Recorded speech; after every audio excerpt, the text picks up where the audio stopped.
Om Sadashiva Samarambam Shankaracharya Madhyamam Asmadacharya Paryantam Vande Guru Param Param Ishvaro Guratmeti Mochi Veda Vibhagine Vyomavda Vyapta Dehaya Dakshinamurtaye Namaha Sava Vedanta Sedanta Gocharam Tamagocharam Govindam Paramanandam Satguru Pranatoshmaham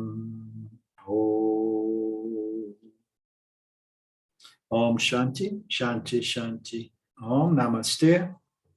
Welcome, my friends. We are back with Drsya. Last class we stopped on page 30 of the e-book. Are you there, Elizabeth? Page 30 of the e-book. Do you have the e-book? Yes, I have. Okay. Then a quick recap. Ishvara is not affected by āvaraṇa-śakti. We know that māyā-'-śakti, it unfolds, divides, splits in two powers. One is the projecting power, and the other is the concealing power. And then it says that the concealing power is going to affect Jiva Atma, and it's not going to conceal Ishvara. Ishvara is not affected, so it is self-knowledge, and the knowledge about the entire projection is not hidden for him because he's pure sattva. So Ishvara is never affected by Maya's āvaraṇa-śakti. And then there is a statement that also says that the karmas of the jivas are what determine the time of creation. In other words, the projection of the universe depends on the karmas of all jivas. So we are talking about sanchita, all the suspended karmas, and then the time of the projection of the universe, it depends on this pressure when somehow all this sanchita starts, awakening, and then immediate Maya wakes up as well, and then throw its vikṣepa, and then boof. And then the universe is manifest. Manifest from what? From the sanchita macrocosm causal body. So the jivas that they're supplying the karmas, of entire universe of karmas, of sanchitas are there, and that's what fructifies to produce the universe. During this solution, all the sanchita karma remains dormant. There's a seed, there's potential. When a certain portion of the sanchita karma of the entire cosmos, once a certain portion of the sanchita karma of the entire cosmos is ready to fructify as manifestation of the universe and the prarabdha karmas, the vikṣepa-śakti of Maya wakes up and becomes operational. The vikṣepa-śakti makes the unmanifest world, universe, nāma-rūpa, the word is there, not manifest as name, colors, and form. It makes it to become manifest with names and forms. And then it concludes saying all the five elements, they are manifest, the 14 lokas, all the gross bodies, all the subtle bodies of all these subtle realms, which are all non-substantial nāma-rūpa come into manifestation, non-substantial nāma-rūpa. So what is the substantiality of a ring of gold? Okay, does the ring has any substantial pure nature? No. So all the names and forms, they are non-substantial. Why? Substantial, they don't have a true essence, nature on its own, because the true nature of the ring of gold, of the ring is gold. the true nature of the waves is water and so on. So these non-substantial name and forms, they come into manifestation as a superimposition, as a projection. There is only one reality behind all nāma-rūpas, and this reality is Satchitananda, is awareness, consciousness, existence of the nature of limitlessness.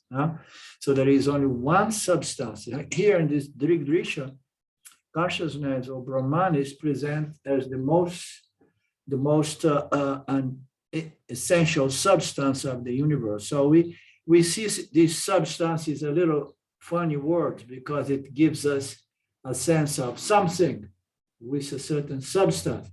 The better word is the substratum, or the other word is the screen of a conscious existence, because everything is just projected on this screen of conscious existence, which is present here as substance or substantial nature of everything.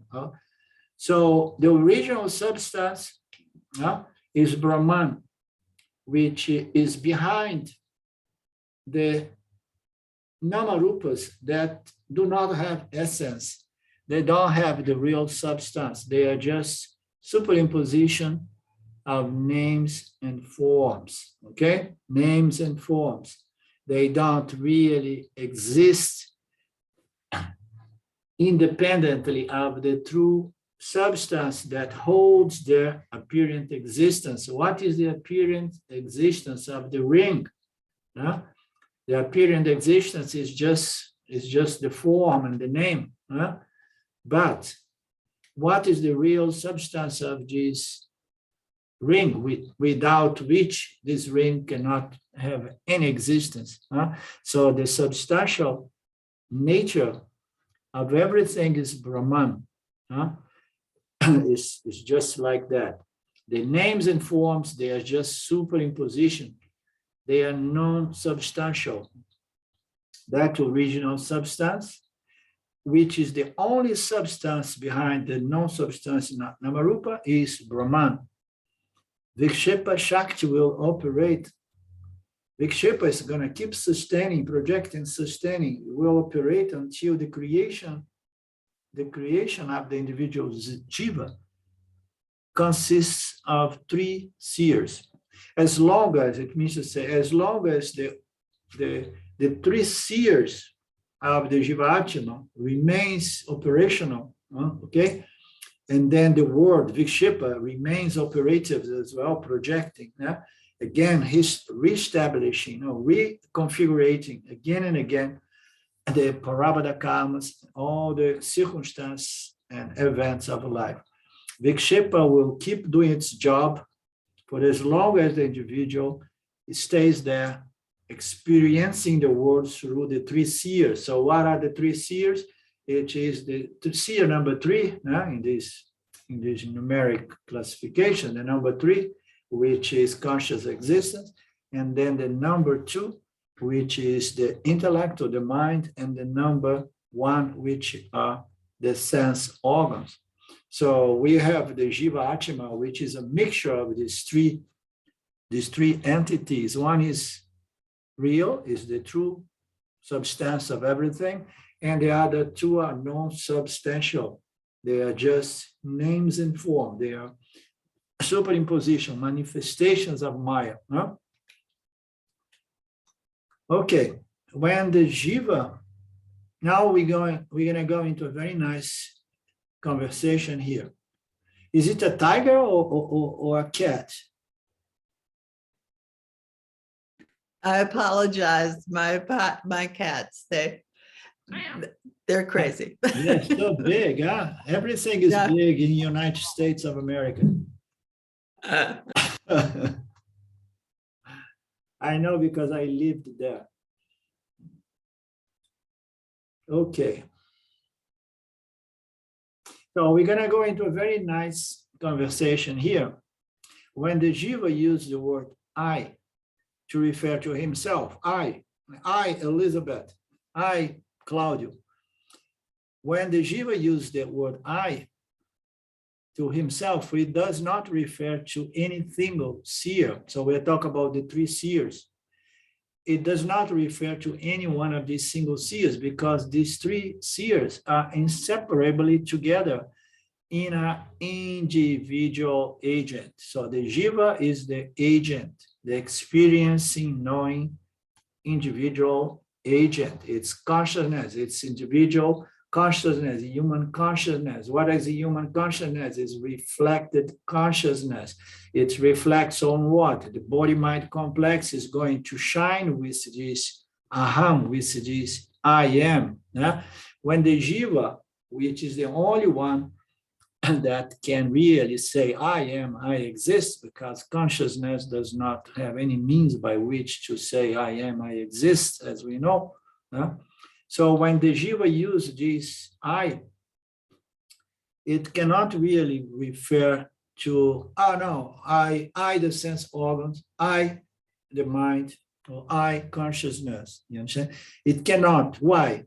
Because the jiva atma, this body-mind complex, it is one single organism, and it's constituted by these three seers. Okay. And they are inseparable. You cannot separate one from the other. Okay, it makes up the body-mind complex in this. We've seen the perspective of the Drsya. What makes it the body-mind complex are these three seers, or these three illuminators. Okay, and they cannot be put together. Why? Because the sense organs are inert. It cannot say. I cannot even see or say anything about itself. We have established that in our previous class. And then the mind as well. Okay, the mind is subtler than the sense organs, but yet the mind is inert.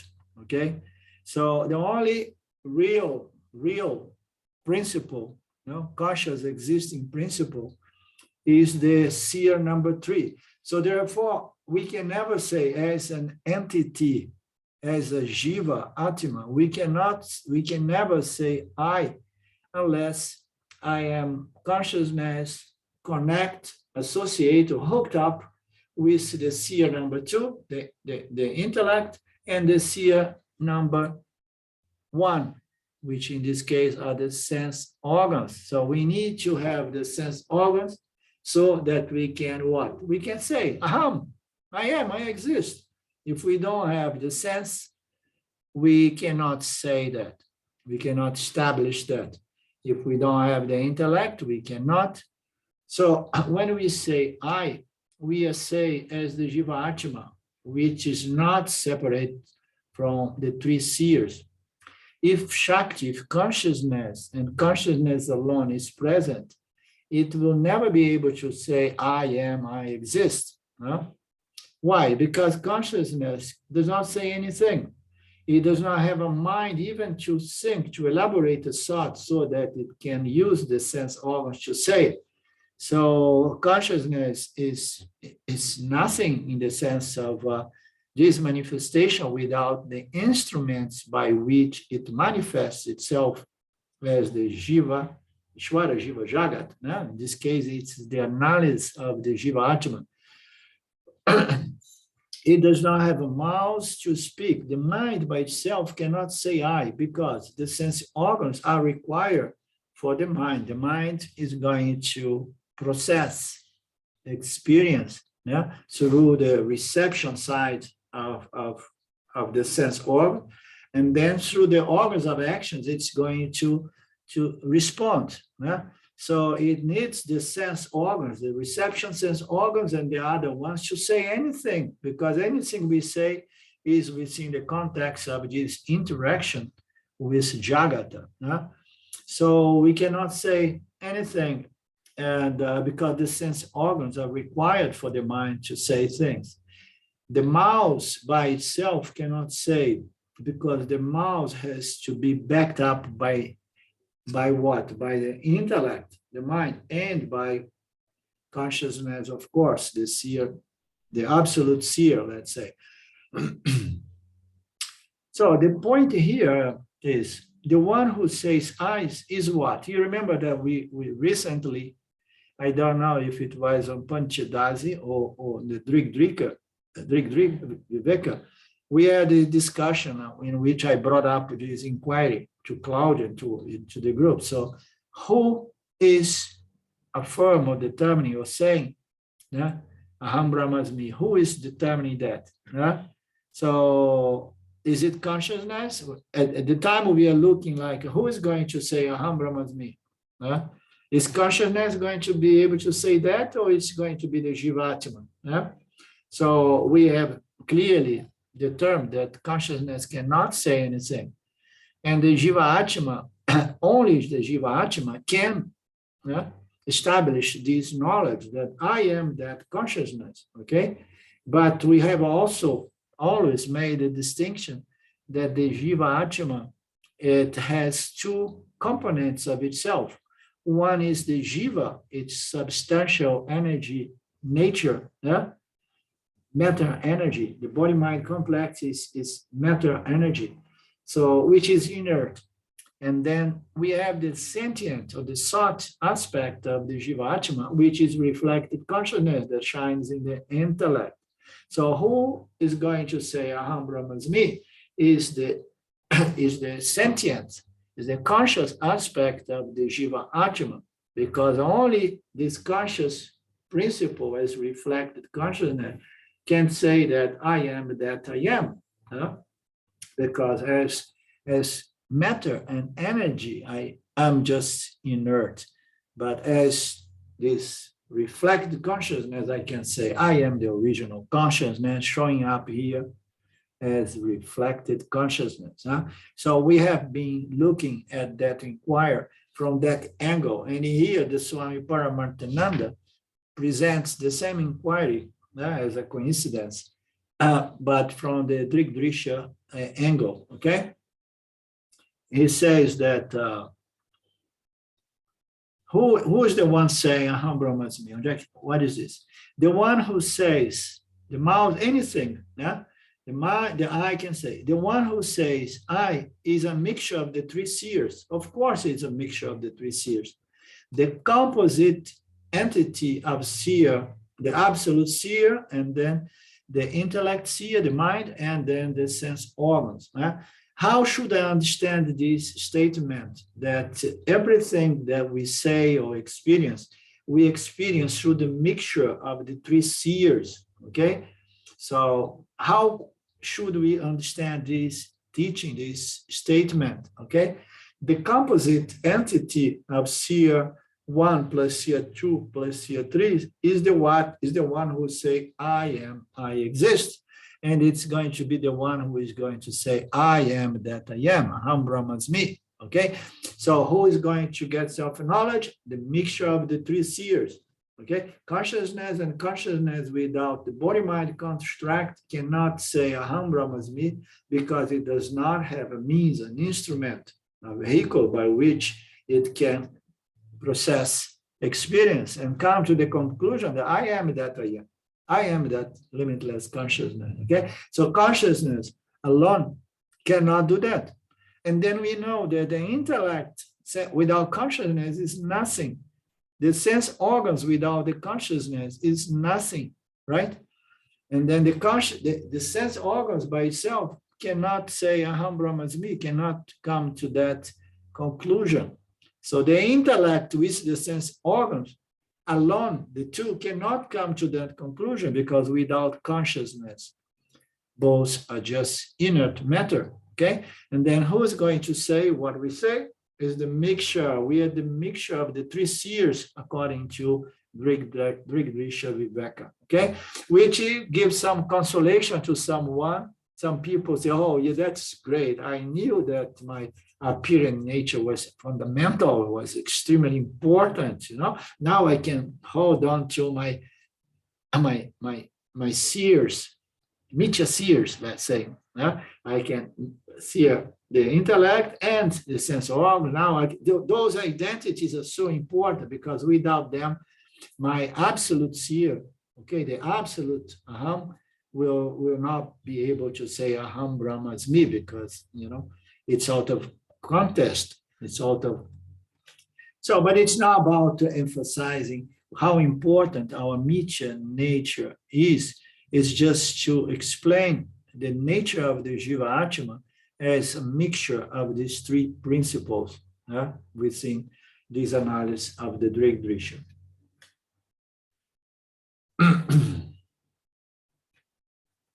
So of these three seers, so you please interrupt me if you have any input, any question, any doubts, any contributions, okay?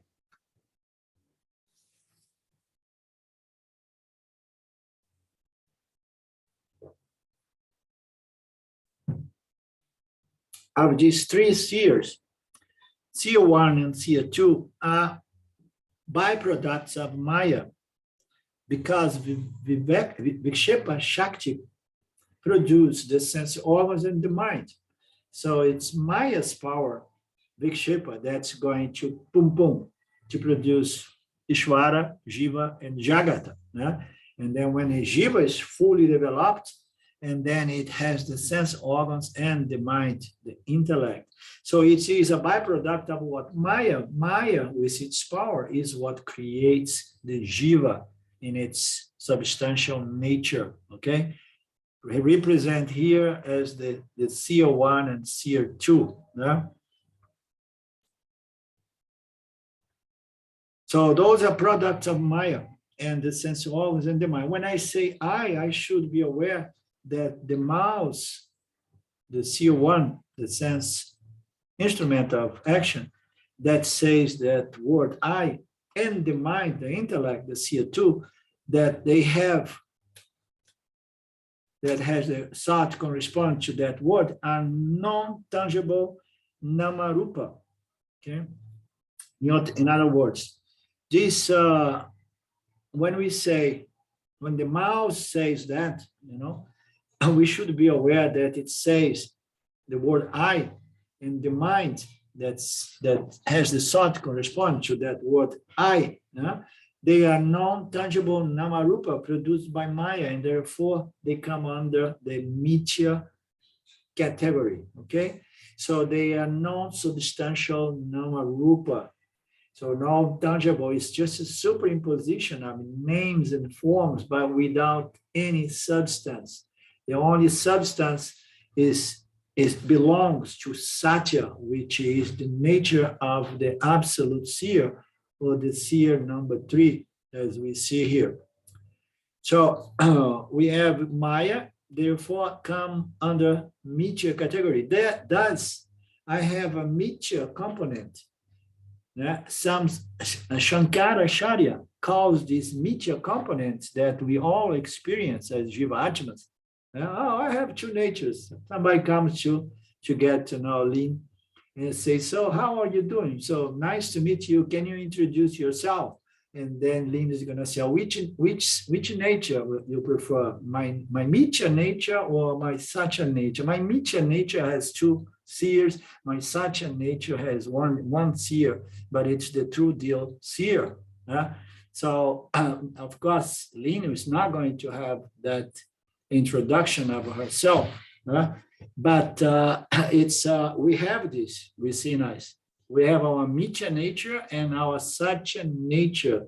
So thanks God, we all know this here, and we don't make any confusion. We know that any transaction is about what? It's about the mithyā nature of, Brahman, or the nitya nature of Jiva Atma.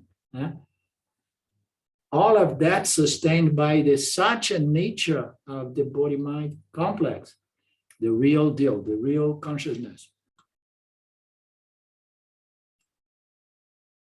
So Shankara calls this anṛta-aṃśa, unreal part, which is our human experience. The seer 3, which is the absolute seer, is not nāma-rūpa, product born out of Maya, vikṣepa-śakti, or Maya, but it is Brahman itself. It's Satchitananda, it's Brahman, it's consciousness.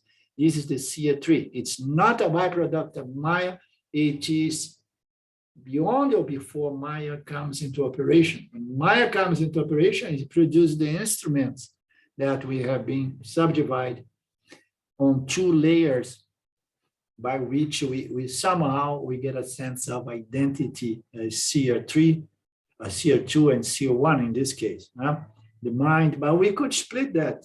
I mean, we have all these teachings splitting the subtle body in 5 koshas, for example. It's the same consciousness operating through these instruments, and according to the dimension, the level of the instruments by which we experience the world, we're going to have a sense of identity. So he calls all of that a byproduct of Maya, and it's a mithyā nature. Whereas the seer number 3, the satya-aṃśa, is our real nature, the real part of mind. Thus, I am a mixture of the real and the real parts of the body-mind complex. I am a mixture of real and unreal aspects of myself. So this is a statement that sometimes people get confused, because the Jiva-Atma is trying its best to be done with their identification with the unreal part. And then we come to Drsya, and then we say, hey, now we have these 2 aspects of ourselves. Okay, one is real and one is apparently real. So what are we going to do with this? So we're going to say, okay, so the real is the real deal. But as long as I am a jiva, I am an entity, an experienced entity, I cannot help, but I have to experience my inferior nature. My mithyā nature is going to be following me until my karma gets exhausted. So we cannot avoid that. This mithyā nature is going to be sticking around until we get jiva mukta and videha mukta. So as long as it sticks, we have to understand, okay, this is my mithyā nature. Don't take it seriously, okay? Why don't take it seriously? Because mithyā nature is always full of flaws and imperfections, limitations, And so don't take my mithyā nature, don't take any mithyā nature seriously, but yet we need to have some manner, we need to know how to interact with one another. But my true nature is something else that we can have a conversation about, but only if our neighbor is really interested.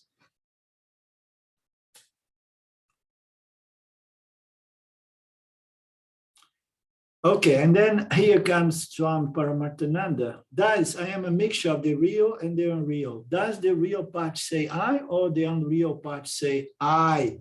Who says I? And moreover, who says aham brahmasmi? Who says this? Went back to our question the other day. Who says this? The unreal part can never say by itself, because it cannot exist by itself. We can never say, no, it is the unreal. It's my mithyā nature that says aham brahmasmi. That would be a conclusion, a mistaken conclusion. Who says aham brahmasmi? My mithyā nature. So the mithyā nature alone would never be able to say that or any other thing, as we know. Why? Because it depends on my satya nature for saying anything, right? So who is going to say aham brahmasmi? Who say that? The real part can never say by itself. The real part can exist by itself, but the real part can never think and speak, I am Brahman. And so consciousness by itself cannot say aham brahmasmi. So consciousness alone cannot say anything. Aham mind me, aham body me, aham this and that me. No, it cannot. The one who says aham brahmasmi is the mixture of the satya and the mithyā aspects of the Jiva-Atma. Okay? It has to be the mixture, it has to be the body-mind complex, which is constituted by consciousness, which is satya, and then some other aspects of the body-mind complex, which is said to be mithyā, okay? Just instruments, apparent instruments. What should be understood is I have two parts of myself. One is a mithyā part, and the mithyā part is useful only for transaction. It has empirical reality. Since the mithyā part is unreal, I should not claim my mithyā part to be my real I. I have a higher part, a higher I, real I, which transcends my mithyā part, transcends all the transactions as defined in the mantra 7 of Māṇḍūkya Upaniṣad. What real I, that real I is none other than Satya Brahma Absam.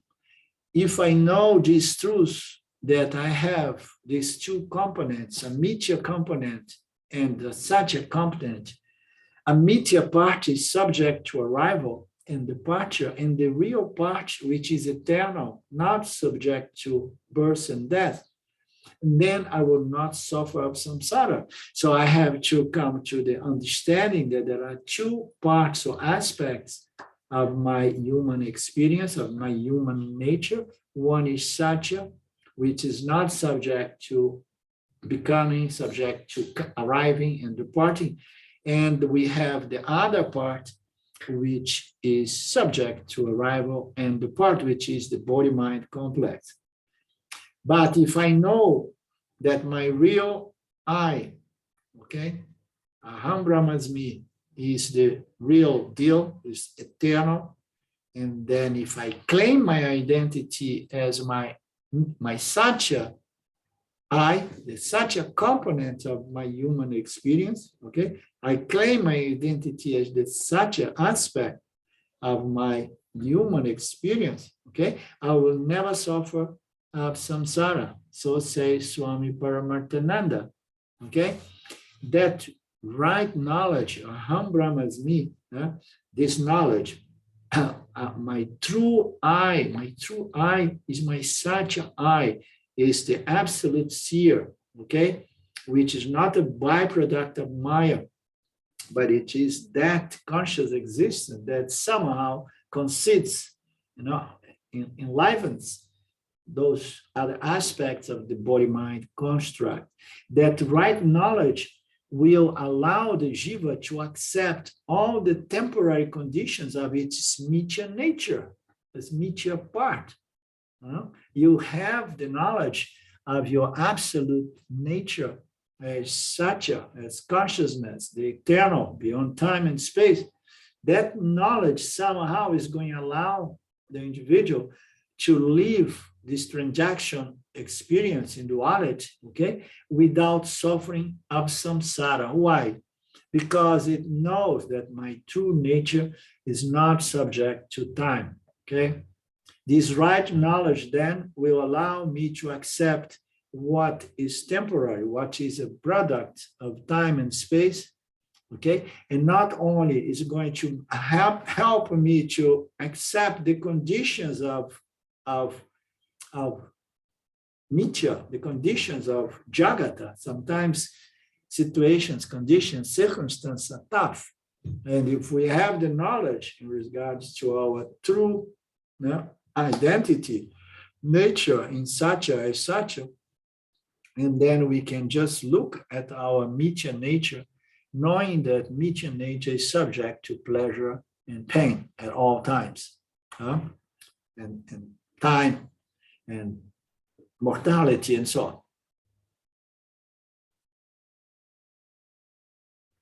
on. Okay.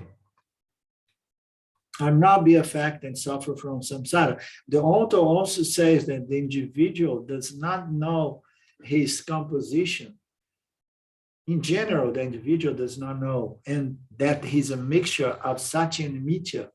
Furthermore, the individual does not know which one is satya and which one is mithyā. That is very, very good point. Mostly nobody knows that I have these two aspects, these two natures, that I have these two parts, quote unquote, of myself. One is satya. It belongs altogether to another order. And then there is another order, which is a projection we see. The only true order called satya. And then I appear as the reflected consciousness, okay? So I don't even know that. And then when I get to know that I have two natures on my own, one is my satya nature and one is mithyā nature. And then what is the second problem that one has to solve? I need to understand what is my satya nature, what is my mithyā nature, and not mix up things, not superimpose mithyā in satya and satya in mithyā. So now I know that I have these two components, satya and mithyā, and I need to know exactly what is my satya nature and what is my mithyā, and never get confused with the two. So what is the problem? I'm having a confusion between the two. Now I know it does not know his composition and is a mixture. Father, the individual does not know which part is satya and which part is mithyā. And then this confusion takes the person to project immortality on the mortal body, for example. This is one small example, but very strong. Yes, I am satya, and by the way, I am limitless and beyond time and space. Therefore, my body is not going to die. So what is wrong with that? Just a moment. This is your mithyā nature, and the mithyā nature is subject to time and beginning and end, arrival and departure. Hold on to your satya nature and don't mix up the two. Otherwise, we're in trouble in any case, right?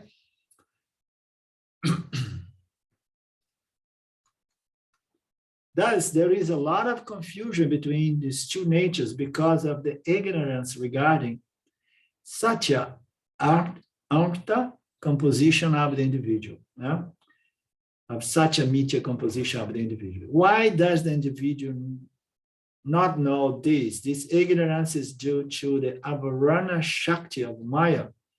So this self-ignorance, this spiritual ignorance, this ignorance in respect to our true nature and our inferior nature. This, you see, the Drsya is analysis of experience, but only from the standpoint of Jiva. It's all about Jiva. What is the Jiva and how the Jiva experience the world, and how we could get a better understanding of my satya nature, in association with my mithyā nature.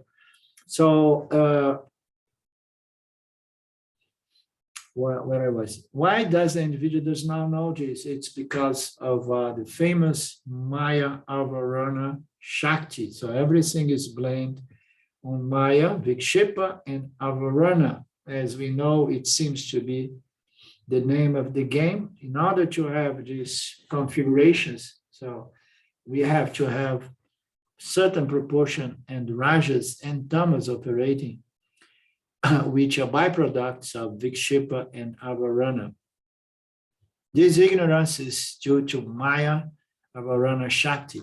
After the jivas are created, the āvaraṇa-śakti starts operating, and it's going to conceal the jiva mind with this power. There is no concealment for Ishvara at the macro level. āvaraṇa-śakti operates only on the jiva level. Instead of claiming the real I, the consciousness, the individual claims the unreal mind and the unreal sense organs as the true I, and mistakes himself to be those, and takes that identity as real, and expects perfection at the level of mithyā. Good luck with that, huh? Not only I'm just, identify myself with something that is not really real, but I want what? I want my jiva to be limitless and perfect. So I am the enlightened Claudio, and my jiva must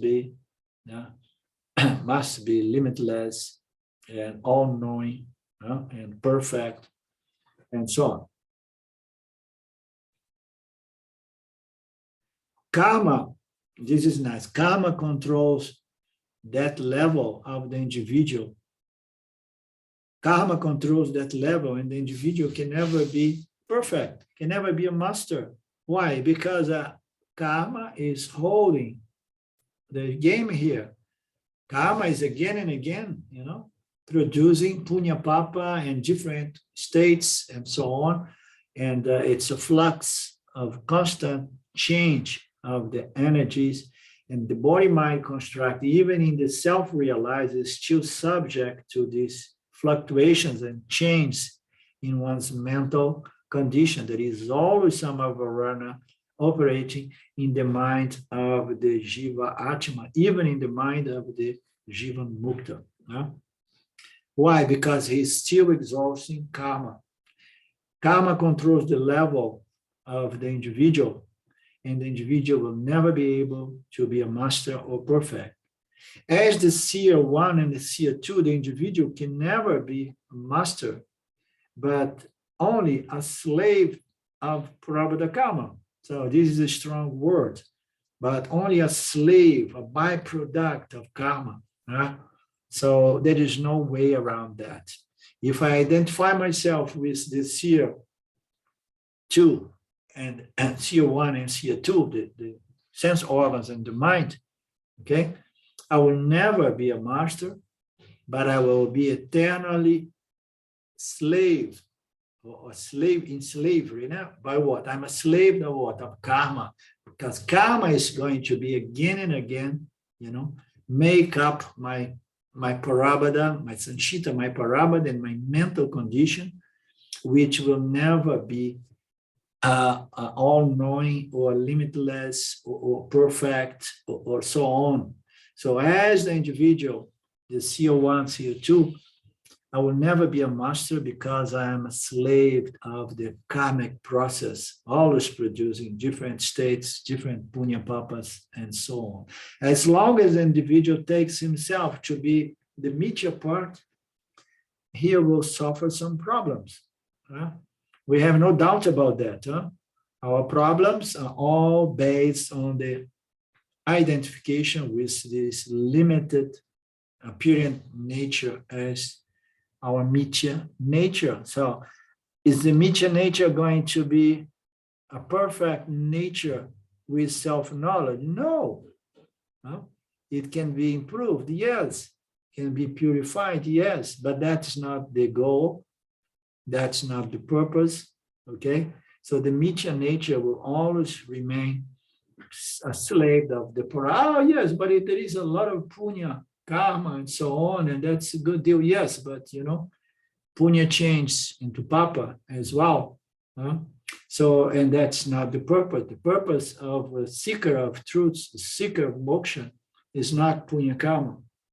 It is freedom, self-knowledge, and freedom. As long as the individual takes himself to be the mithyā part, he will have some problems. Seer 1 and Seer 2 can never be saved from karma. Very nice. So this sense of identity we have as the mind, and the intellect, and the sense organs and the organs of actions that determine the ego, the sense of doership, these aspects, Seer 1, Seer 2, can never be saved from karma. It's a byproduct of karma. The body can never be saved from karma. In any birth, instead of trying to rescue Seer 1 and Seer 2, one should disidentify from Seer 1 and Seer 2, not claim them as the real I, but elevate oneself to the level of the Seer 3, the absolute conscious seer. Shankaracharya refers to this in the Satyam. Very nice. Wasn't it nice, this paragraph? Yeah?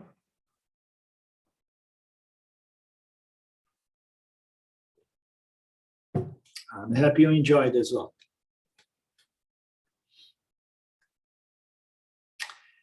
So in this Shankaracharya's work, Atma Satyam, it says, I'm not the mind, I'm not the intellect, the ego, or the memory. I'm not the sense of hearing, taste, smell, or sight. I'm not space, not earth, not fire or wind. I am the form of limitless consciousness. I am the eternal Shiva. I am the eternal Shiva, Brahman. So I'm none of these manifestations. The subtle realm of mind, intellect, ego, and memory, I'm none of these. The sense organs, they are a little bit denser, okay? And I somehow identify with the way I perceive the world, but I'm none of that. And I'm not the manifestation of the 5 elements, okay? None of this is what I am. I am the form of limitless consciousness. I am the eternal Shiva. I am the eternal Shiva. That is called Jnana. And Jnana and the consequent mix-up is the cause of samsara. So samsara, Jnana is the end of samsara. Samsara, as we know, is a psychological condition that produces great suffering. Yeah? So Jnana, which is nothing, but it comes with a mix-up, a confusion between satya and mithyā, is the cause of samsara. Jnana and the subsequent elevation is called moksha. So this is the topic that we'll see from the verse 14 now, 13 to 21. So it's here he makes this subtle distinction. It says that this understanding of identity, the statement of identity in respect to the I, that I'm none of these seers, secondary seers, I'm the absolute seer, I am the eternal Shiva. This is said to be Jnana. What is Jnana? Jnana is knowledge, and knowledge in this Vedantic context refers to self-knowledge, of course, the knowledge of my true nature, my true identity as the seer, the absolute, okay? And Jnana, which is the opposite of Jnana, meaning to say ignorance, self-ignorance, and the consequent mix-up of satya and mithyā is what calls samsara. Jnana, which is self-knowledge, and the subsequent elevation is called moksha. So what is this subsequent elevation? The subsequent elevation is liberation or moksha, which begins with self-knowledge, okay?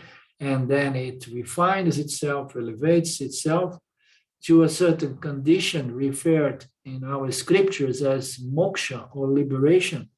And it's moksha or liberation from what? From samsara, from suffering. Okay? In the beginning, you may still have some suffering hanging there, some residual suffering. And then it goes purifying to the extent that this knowledge is firm, it's hard and fast, always present. And then when you see you are no longer, you will very rarely experience samsara, this little, small residual, of samsara, until one is said to be free from samsara, which is called liberation or moksha. In the verse, on this verse, the author says that there is a principle called Maya, which is located in Brahman. Unmanifest nāma-rūpa is Maya, and it is not real. So this is very nice. So I did highlight this one because what we have seen in this verse 13, summarizing it here in one paragraph, it says that the author, that there is a principle called Maya, which is located in Brahman. So as we know, Brahman is beyond time, space.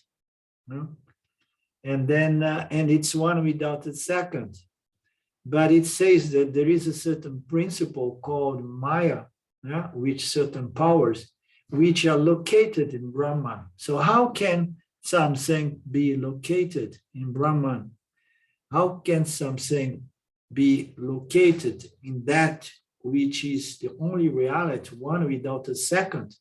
Okay, how can something be located in Brahman? Unmanifest nāma-rūpa is this principle called Maya, and is what? Is not real. So how can something be located in Brahman, the only reality? You can only locate something in Brahman if it is not real, right? If you can locate something real in Brahman, and then we would have duality as reality, right? So now we have Brahman and something else which is located in Brahman. Therefore, we would have two realities, one of Maya and one of Brahman. This is important for us because it gives us again another hint that helps us to understand the nature of Maya, okay? So Maya is that which is said to be associated or inherently located in consciousness, okay? But it does not really exist. It's not really real. So what is the analogy that explains us this phenomenon? This phenomenon is we have mithyā, we have nāma-rūpas that remains dormant, and then when Maya projects its vikṣepa, and then it manifests as the universe of names, colors, and forms. So how can this mithyā thing be located in Satya, in Brahman? It can only be located as Maya, and Maya is not real, okay? It's located in Brahman, but it's unreal. Maya is located as potential nāma-rūpa, manifest, unmanifest nāma-rūpas, names and form. It's there. And then it says, but it is unreal, because it's the only way that Maya can be located in consciousness. And then the analogy is very simple. There is a certain power that is going to project the mirage on the desert, okay? And then we're going to have a perception of an oasis, okay? But the oasis is not real, but yet it appears to be real, okay? So where is the oasis located?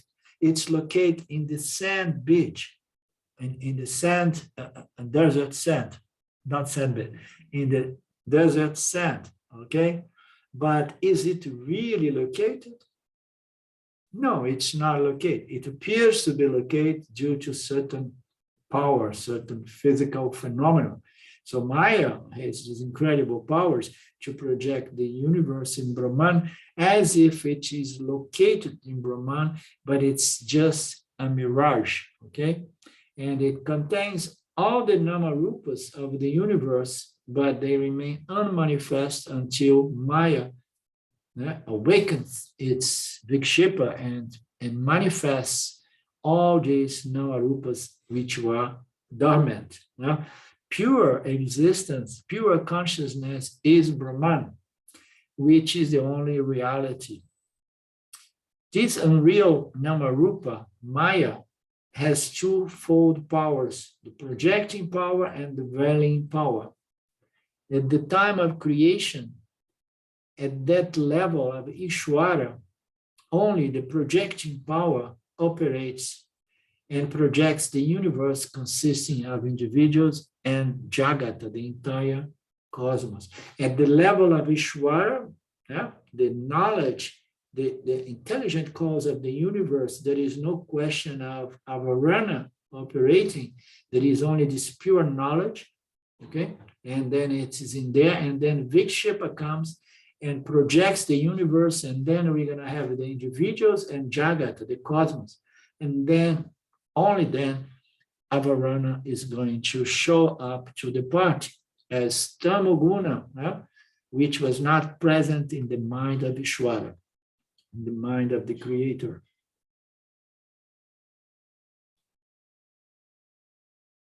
This is very similar to the dream of an individual.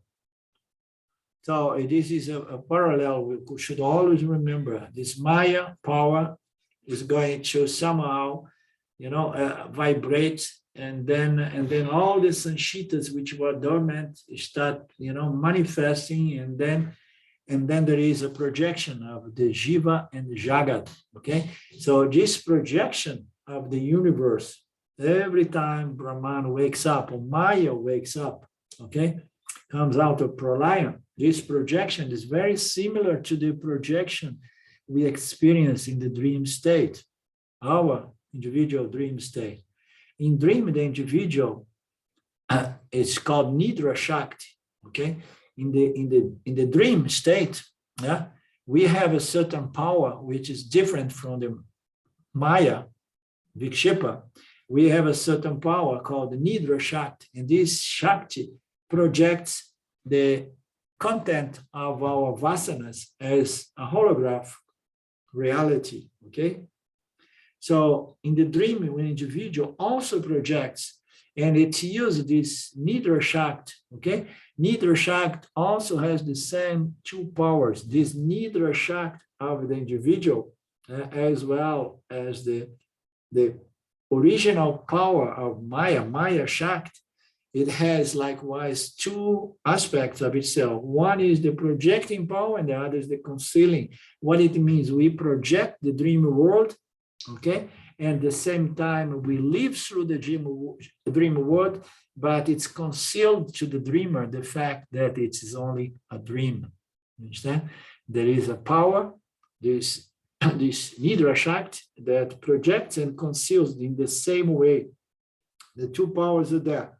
The projecting power, which is the vasana load of the individual that is project, and the veiling power that is going to conceal the truth of the dream from the dreaming individual. So very nice.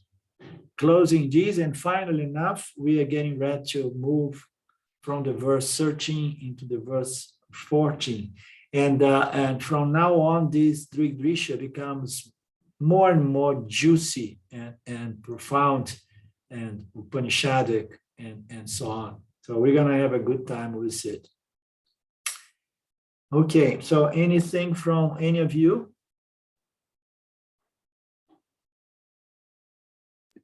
This is really a beautiful satsang. Yeah, I enjoyed this as well. Thank you, Lynn. We meet again then. Today is Thursday already. Huh? Amazing how quick it goes. Yeah. So we meet again next Monday. So Drsya is so juicy. Shall we go back to Drsya, or we just follow the routine and we go back to Panchadasi? Okay, we meet for Panchadasi next Monday, not to make any confusion. Okay? Thank you, my dear friends. Om Purnamada Purnamidam Purnamudachyate Purnasya Purnamadaya Purnamevavashishyate. Om Shanti Shanti Shanti. Thank you, Lord. Thank you, my friends. Arrivederci. Goodbye. Até logo. We meet soon again.